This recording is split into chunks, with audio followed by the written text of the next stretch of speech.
train a coming. It's rolling around the bend. 6:10 po ng umaga. Ito na po ang bagyong Tino na naglandfall sa bayan namin. Ganito po sa kalakas mga kababsi, no?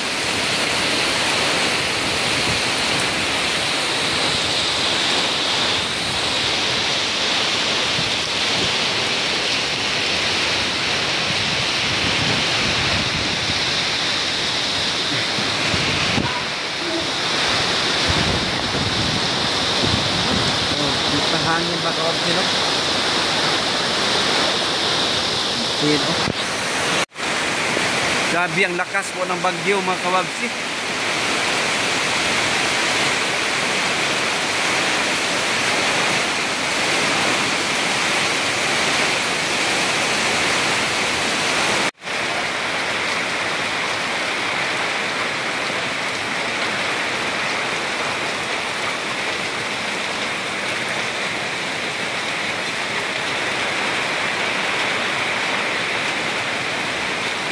Kalat mga basura mga kababsi.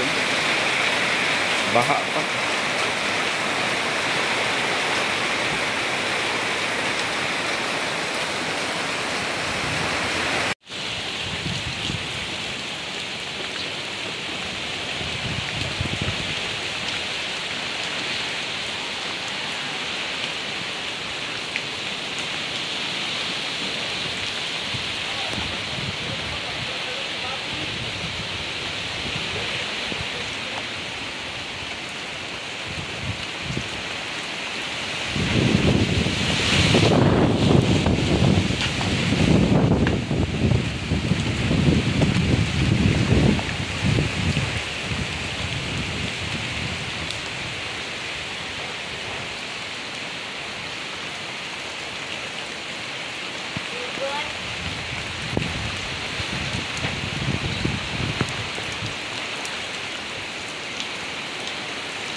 Bali ang kwan dito.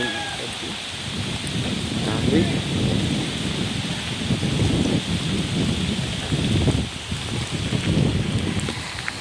Po dito po yung umaapaw ang tubig nung bagyong Tino, tumaas po ito.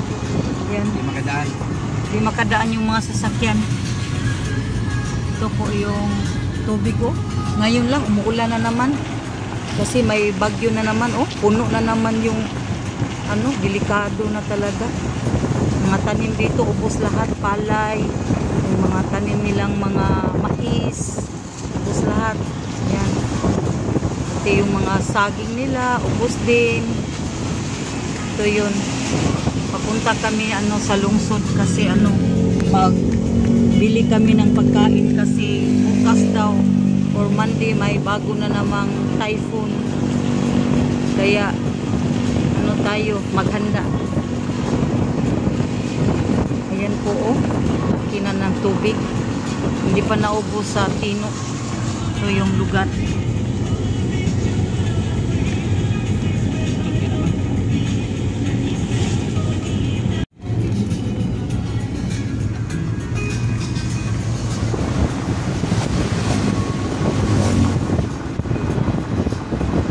Ayan po oh. Napakataas ng ano dito, tubig. Dati siya, palayan. Dati yan, palayan yan. Palayan, mga taniman ng saging. Ito yun oh, malakas. No? Tingnan nyo yung palayan oh. Yan ang nangyari sa Tino po. Dito madaanan. Hindi na madaanan. Dito noon, di madaanan. Umapaw yung tubig. May ano kasi sapa dito. Tingnan nyo yung saging oh. Yung dahon na lang yung nakita, yung iba nalunod. Ayan. Ano ito, patungong Tuburan po, province of Cebu. Ayan. Ito yung ano dito, sapa. Ayan.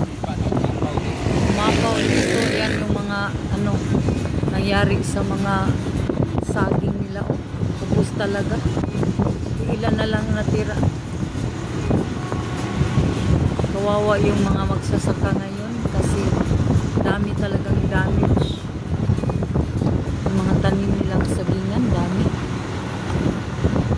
Ito yung flood control project nila dati. Dati nilang flood Na control umaapaw. project at Hanggang ngayon, umaapaw. umaapaw yung Nung bagyong Tino. umaapaw lahat. At Umaapaw yung naglandslide pa yan noon sa bagyong Udit. Ayan, hindi pa natapos-tapos oh. Ito yung project na hindi natapos-tapos na. Tingnan nyo. Oh. Oh, katakot. Naging pangpang na. Dito madaanan sa sakyan noon kasi ano, napakataas ng tubig. Ito yung mga saging dito no, sa lungsod na po ito ng Tuburan. Tungo na po ito sa Mulubolo Beach Resort. Ito yung nangyari sa kanilang lugar. Ayan. Yan ang mga saging. Naubos talaga. Kawawa yung mga saging. Lalo na ng mga may-ari. Pinuputo na nila. Ayan.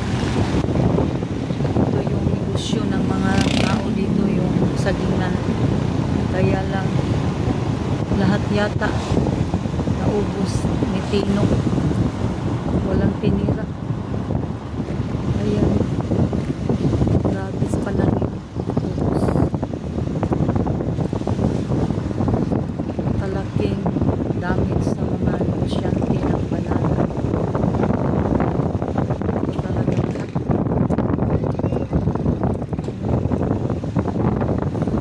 Dati katubuhan po ito. Ngayon ano na nila banana. Ito yung mga saging dito, left and right po. Ang bahan ng saging dito sa kabila, ang kanto at dito rin po. Ayan. Magkadaming saging na natutumba dahil sa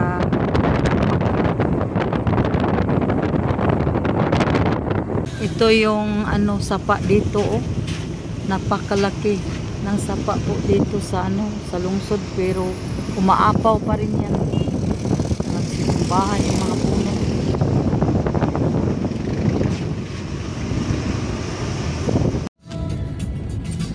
Ito yung nangyari no. Kahinay-hinay lang kay libaong kay nagka-landslide po at daming poste na ano. Ayan. Ito yung landslide patungo sa ano, sa Bago. Ito po yung Bago Asturias po. Ayan. Ito yung sapa nila. Sapa nga nag-overflow. Ito yung nag-overflow ito po pag ano, pag bagyong Tino po.